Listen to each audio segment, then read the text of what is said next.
Welcome to another edition of Fide's podcast. This is a special edition. I have the a privilege of talking to a previous guest, Alix Aharon, who has been on before. She is also known as the gender mapper, in which she maps out throughout the world places that are clinics, hospitals that are doing gender reassignment surgery. And in getting to know her, I've known that she is from Israel. She lives in Israel, and obviously, with what's going on right now in Israel, with these horrible attacks from Hamas, I checked in with her to make sure she was okay, her and her family, and thankfully they are. And so I'd asked her to come on to talk about what's going on, because I honestly don't feel very confident that here in the U.S. we're getting the facts. So we'll just talk about this. So Alix, thanks for coming on. I appreciate it. Yeah, thank you. And just so that everybody understands, like I never in a million years ever wanted to talk about where I live or any kind of political situation. I always really wanted to focus on women and girls, and obviously what's happening with gender clinics. But what is happening is related to women and girls. Um, Mhm. Women and girls have been abducted. They've been raped in social media, and their bodies have been paraded in the streets of Gaza, and people have been spitting on them. And by the way, I just want to say that I'm not coming at this from any political angle. Obviously, I have my own political beliefs, but I'm not inserting this into here. I would I just want to tell you really kind of the rundown because obviously, as a Hebrew speaker, I get a lot of Hebrew media. I also get a lot of translated Arabic media. And obviously, I have a lot of contacts and friends who are really involved and have been, we've all been touched by what's happened over the past 3 days. We've all been touched. Mhm. I I feel suicidal. I'm not a person that's ever going to hurt themselves, but I don't know what to do, and I'm not scared. I'm not afraid, but I'm I it it it hurts. It really hurts to see girls that could have been me. I could have been at a party, right? Why not? I go to parties. Um, these girls that were kidnapped and murdered, they were just women like me. They weren't involved in anything. They were just trying to have a good time. Um, and the mothers, obviously, I don't want to diminish the innocent men as well that've been killed here, right? I'm not trying to do that. I'm just saying Mhm. that seeing women being dragged by their hair, it cuts in a different way. Obviously, I'm a woman. I think the worst thing really that could ever happen to me is that I would be abducted by ISIS, ISIS militants. It's literally the worst thing from my worst, darkest nightmare that could ever happen to me. And to know that that's what's happened to these regular ladies, regular girls, I I really don't have the words. And I hope nobody ever. I hope we none of us ever experience this ever again, right? I hope that this is the last time. So what, for some of us who obviously are, kind of, we're here in the US and we're isolated to one degree or another. We depend on the media. Is this something that was out of the blue? Like I heard someone call this the 9/11 for Israel, where, the morning of 9/11, people woke up, it was a normal day. There was no one expecting anything. And then all of a sudden, obviously what happened, and was this, obviously there's always the risk of horrible violence in Israel against the Israeli people. But was there any kind of warning? Was there anything that was going on or anything that happened that caused, not a justifiable cause, but what caused Hamas to, make the moves that they did?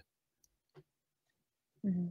Well, Hamas are obviously going to say their reasons for it, right? Their reasons for it are, I mean, Islamic Jihad, obviously, right? That's one of the motivations, and obviously there's no secret here that there is a very long conflict, right, between the Jews and the Arabs. But I don't want to get into that, right? That's a subject for another day, and I'm never going to Hmm. speak about it because it's not what I speak about, right? I'll leave that to the real analysts and experts. But to say that this was not expected, I think is not accurate, right? Um, I think that we'll talk about this for 100 years, maybe, how this happens, how I don't know, maybe if the IDF was just overwhelmed or they they got caught with their pants down. Um, I I can't I actually can't in my mind figure out how this happened. It's so it I mean, like, the idea that 1,500, they're saying there were only 1,500, like, terrorists. That's not a lot of terrorists if you can, compare that to the IDF.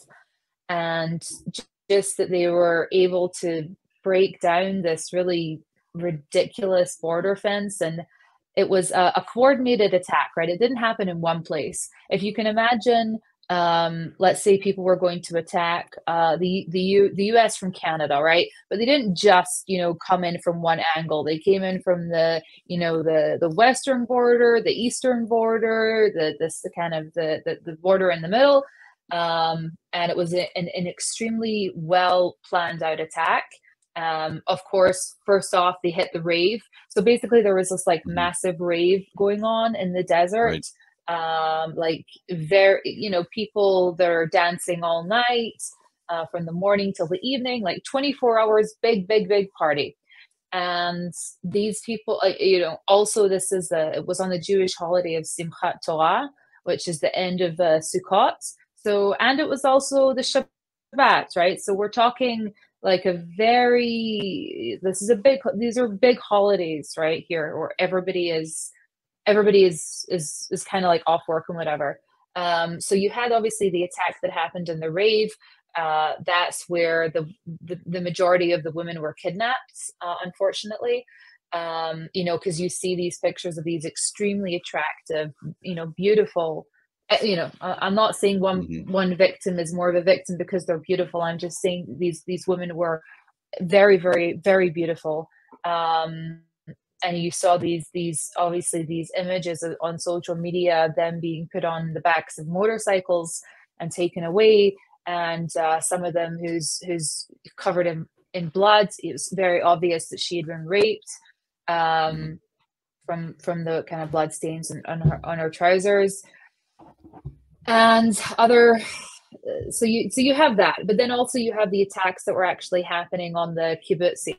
So a kibbutz basically is like a community that lives communally, kind of thing. They have it's kind of going back to the old days when Israel was like a very socialist country.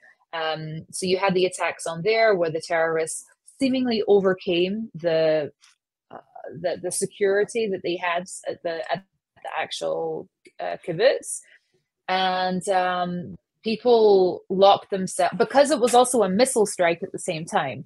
So you've Hmm. also got that kind of, if you can imagine, you're dissociated, right? If I'm going to put a really loud, when there's a missile strike, you have like 15. The people that live in the really at the border, they have like 15 seconds to get to shelter before there's a direct impact or the Iron Dome like knocks it out of the sky.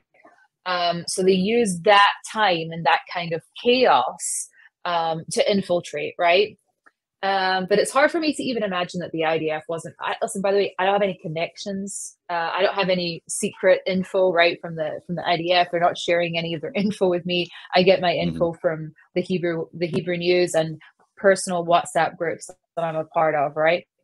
And I'm sorry if my thoughts are very uncoordinated today. I'm I'm in mourning. I don't really have a better term for it. I'm in an immense amount of pain. Um, you know, so it's just, sorry, Jerry, if I'm not Hmm. making complete No. complete sense here. I'm just having a stream of consciousness about what's Yeah. going on. Well, in what people need to realize, so we're not going to give your specific location, but you're in Jerusalem, you're in Israel where you live. It's a fairly small country, but again, you are safe, and that is good, and that's what we're certainly happy about. But it is got to be very, very difficult to be living there with all that's going on and what all that goes on and the dangers against the Israeli people all the time. Not even in cases like this. This is really tough. So you had sent me an image or something. I think it was an image that you had gotten of some babies. It's hard to even speak because what you're seeing with what these terrorists have done, you know, it's indiscriminate. It's against as you mentioned, young girls, babies now. There's no, they're not taking a hill in, in a strategic battle or something. They're going after the Yeah, most innocent and vulnerable. Maybe give some insight into what's going on because people yeah. hear a lot of things and we don't know what's really going on. Yeah, so the news cycle is very, very short. People lose interest in stories very quickly. So people heard about kind of the rave and what happened there, but what people didn't realize is that there was a 48-hour siege going on in some of these communities. So it's only right now that the international press and the IDF have actually managed to get into these communities and see the carnage. So yeah, they found a whole bunch of people burned alive, and babies that had their throats slit, basically beheaded in their cribs, and just kind of I mean, 40 of them, right? So Mhm. it's we're now up to like the death toll for the Israelis is up to like 1,200. So if you can imagine, there's only like there's 7 million Jews that live here, and 9 million total citizens. You can imagine, and by the way, this attack has killed a lot of Muslims, a lot Mhm. of our citizens that are Muslims, right? So it obviously it is attack on the Jewish people and the Israeli people, but Mhm. the Hamas just want the numbers at the end of the day. So they've killed a whole bunch of Muslims as well, in addition, who are Israeli citizens. Um, and I want to acknowledge that as well, right? Mhm. That I'm also feeling the loss of them because there are citizens, are people too. Um, Mhm. and so sorry. So yeah, so the killing of the babies, and also the attacks that are coming as well from the north. Like I really don't. I've been living in Israel for 20 years, right? I've gone through the first, the 2006 Lebanon war, second Lebanon war, Gaza wars, small kind of incursions. Obviously, sadly, there was a terrorist attack where I was, you know, a year ago. Sadly, 2 years ago, I had a near direct. I don't want to really reveal where I live, but like there was a direct impact of a missile that was really kind of close to my house. But this is a different ball game right now. Like Mhm. I really don't know how this is going to play out. I'm not scared, but this is certainly different, right? We're kind of, when you're exposed to kind of like jihadist strikes that happen periodically, you kind of get used to it. 10 people die, it's a big tragedy. 20 people die, it's a huge tragedy. But and it's sad to say, you really do. You just kind of get used to it. It becomes part of the routine. Um, but this is something very, very different. And I don't know. I Obviously this whole thing is also funded by Iran. It's not a secret that Iran is funding Hamas. They're very proud Mhm. of that fact, right? Yep. So who knows what's going to happen here? Who knows who's going to get dragged to the fight, kicking and screaming? Um, I think if you're a person of faith, I think now is a really good time to dig deep into that. Because I don't know. Yeah. I Yeah. have I never So in a two million years thought that this could happen. Yeah. So two areas I want to ask you about, and then Please. I'd like to finish up just because I don't want to keep you on too long. So the first is with these types of attacks in which they're terrorist cells, they're individuals who may be hiding out here or there. When Israel Yeah. retaliates and they go after them, who are they hitting? Do they obviously know where they're congregating? Do they have if they're shooting missiles, obviously they're going after those missile sites. What is the counter attack entail in cases like this? Hmm. You mean like small, kind of like small fish, people who are Yeah, just, yeah. I mean, where do they know to go after? Right? Do the Israeli army, well, do they know? Oh, oh, okay, let's fine. Yeah, yeah, yeah. yeah. Okay, okay. I mean, I really have no idea how the IDF. I mean, we all know how the IDF collects intelligence. It's basically through snitches on the ground, right? It's through intelligence, infiltrating the communities, infiltrating the cells. I don't think that's a secret, right? That's where they get a lot of their intel from, is from penetrating those cells.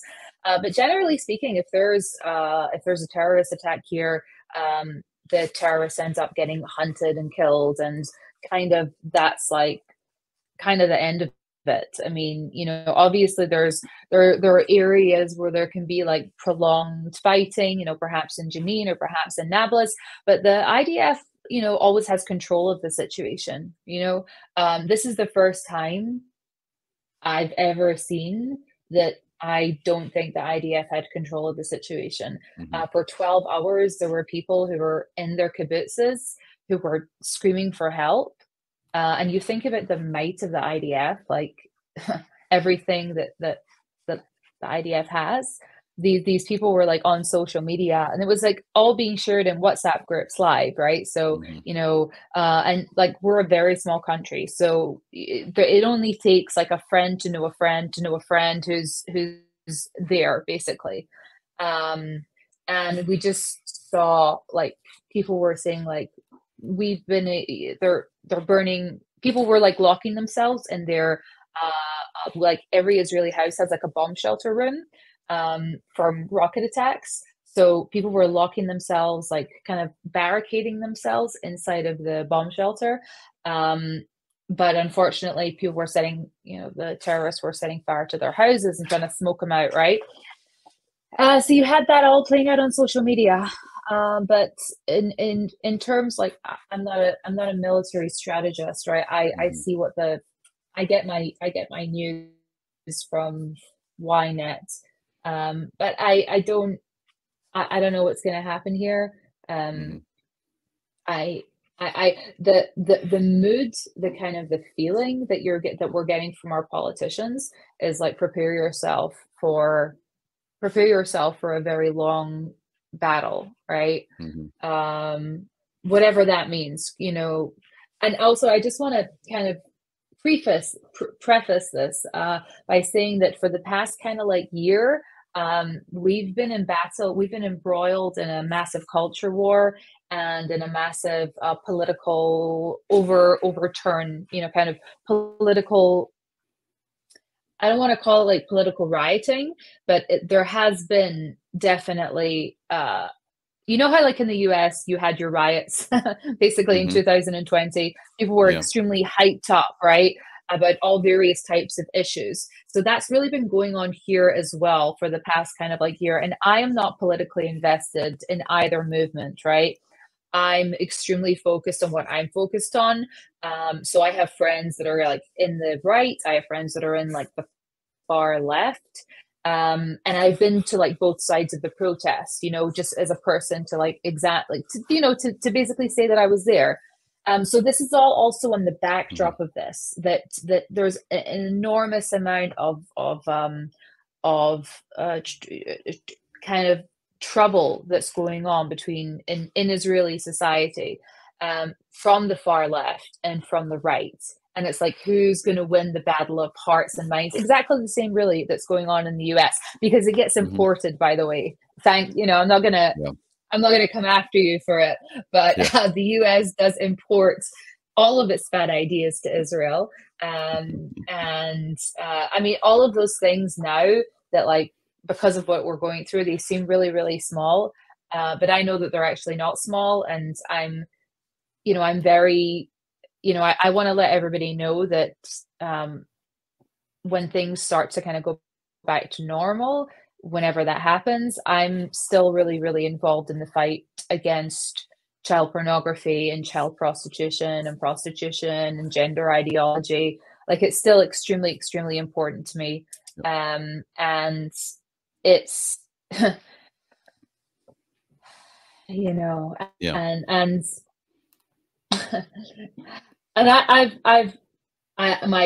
my heart is really broken. But we're gonna recongregate and get back on track, Yeah. get and figure this out. Yeah. It's really crazy, Jerry. I'm like the kind of person that never shuts up and always has the right thing to say. And I'm just kind of without words, because I've just felt this tsunami of emotion all day, and fear, and uncertainty and tragedy. So you're getting, I haven't spoken to anybody else, by the way, so you're the only guy I've spoken to. Well, no, So I this is like a appreciate it. therapy session for me. Yeah, I appreciate it. And I think, what we need to realize is, in these types of cases with these terrorist groups, is we're dealing with pure evil. There is pure evil, Yeah. demonic going on here. It's not, there's nothing justifying this, no matter what, Hamas or Hezbollah or any of these groups have to say. There's no debating it. This is pure evil, pure hate. And as we know, the people of Israel live with this potential every single day, and this is horrible evil. So the last area I want to ask you about, and actually it works perfectly with the direction I'm trying to really focus my show on, and that is being sort of a refuge for parents and students who are being indoctrinated in universities, because I experience it myself with my kids, and all that's going on with all the indoctrination, whether it's gender indoctrination and ideology, or it's just in general. I want to be a sort of a place where people can go to get the facts and get the truth and expose teachers, professors, schools that are indoctrinating. And one of the things that caught my attention was that right as after these attacks happened, you had a number of top-tiered universities here in the United States that were blaming Israel. They were doing protests, and they were saying some horrible things about Israel, blaming Israel for all that's going on. How does that make you, an Israeli, someone who lives there, has experienced this and is experienced this now? How does it make you feel when, especially these elitists from these universities, immediately, without even any evidence, immediately blame Israel? Well, I think, first of all, I just want to say, I think everybody is entitled to free speech, right? I think that if you want to scream in the street something, unsavory, I think that's free speech. And I'm very lucky that I live in a country that has free speech. But listen, I don't, the whole kind of Israel, like, Palestine thing has really been swept up in the culture war for some unaccountable reason. I don't, like, this is not a leftist issue. Hamas are not a leftist issue. ISIS are not a leftist issue. For me, it's blind tribalism. It's like, you can't, it's like the people who were saying on CNN when the big riots were going on, and there was burning buildings in the background. They were going, it's mostly peaceful, guys, mostly peaceful. It's just pure and utter gaslighting. And I listen, if you're a Jew, like in America or in Europe, just leave. I don't know why you would be staying. I grew up in Europe. I just left when I was like 17. I don't I genuinely don't know why you would stay in such a hostile atmosphere. Um, I listen. The whole kind of like Hamas thing. People seem to think that these are like, you know, theater kids, right? That they're like, oh gosh, you know, they're just like us. They really care about social justice and blah blah blah. Mhm. And it's like, you know, you really should like examine that a little bit better. And I don't really care if you, I don't really care if you or are pro-Israel or pro-Palestine. Like, you do you. You do whatever you think is right. You whatever. But this kind of like cheerleading for Hamas, I actually I cannot go there. It's so Mhm. unspeakably tribal. It's so unspeakably like really disgusting. Um, I it, like aren't sensible leftists really anti burning women and kidnapping them and raping them in the streets. Mhm. I go. I actually saw several accounts, especially like Mia Khalifa, who's an ex porn star that I actually quite like her. You know, celebrating um, celebrating women being handcuffed, live streaming. They were live streaming this, celebrating women being handcuffed and put on the backs of motorbikes and driven off to Gaza to be raped. Um, I really do think that's demonic, and I think this is all going to be a very big wake up call for the world. We've all had sadly in the West, we've all had our experience of extreme, you know, Islamist jihad. You had 9/11, you had the other attacks. You understand it, and I just think that I think this is maybe going to be a wake up call for the world, but I'm not sure. And by the way, the thing that I care about really the most is Mhm. getting our girls back, getting our hostages back. And if you're a person who's a believer, I really want you to pray for pray for the release of these innocent people, especially the women and children. Just we it's unspeakable that there's 100 missing women and girls and children.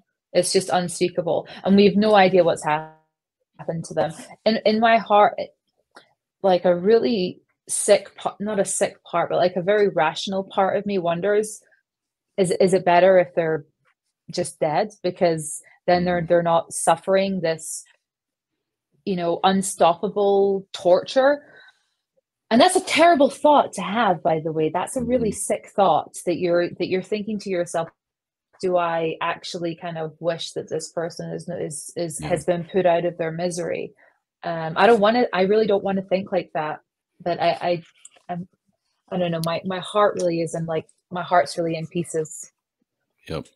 My Well, mind is in again, pieces as well. yeah, and understandably so. And just it's also, after 10 o'clock your time, just so people know, it's 3:28 here in East Coast time in the US. So you stayed up, well, maybe not late. It's probably hard for you to sleep. But you just know I that haven't slept in 3 days. I haven't I'm sure, just slept know in that three we're days. praying Yeah. for you. And I ask everybody to pray for the people of Israel, all the lives there, especially those that are missing. We hope that they come back. And yes, it is a wake up call. And for any of you who are having, God forbid, your professors tell your children that that this is anything but evil on the part of Hamas, make sure that you stand up for what is right and what is true. So, Alix Aharon, thank you so much for taking the time to talk about your experiences there in Israel. Again, we're praying for you guys and hoping all the best. And make sure we'll keep tabs and make sure you and your family are doing well. Thank you. Thanks, Jerry.